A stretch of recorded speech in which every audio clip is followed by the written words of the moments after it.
Paddy ప్రొక్యూర్మెంట్కి సంబంధించినటువంటి paddy procurement సెంటర్లో tarpaulin కప్పడానికి వెళ్ళినటువంటి రైతు అకాల వర్షానికి గోడకు కాపాడుకోవడానికి గోడ దగ్గరికి వెళ్ళారు.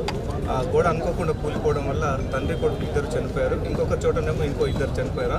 ఆ విధంగా ఈరోజు జిల్లాలో 4 చనిపోయినటువంటి సంఘటన మనం చూసినాము.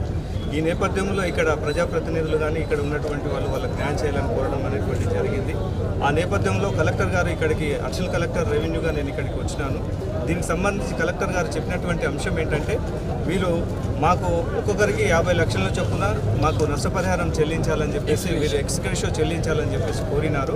అట్టి విషయాన్ని కలెక్టర్ గారు కూడా నాకు ధృవీకరించినారు. నేను గవర్నమెంట్కు తప్పకుండా పంపి వాళ్ళకి రికమెండ్ చేస్తాను, వారికి న్యాయం అయ్యేటట్టు కూడా సిఎస్ గారితో మాట్లాడి న్యాయం అయ్యేటట్టు చేస్తానని చెప్పేసి కూడా తెలిపినారు. అట్టి విషయాన్ని వచ్చి ఈరోజు నేను ఇక్కడ చెప్పడం కూడా జరుగుతుంది.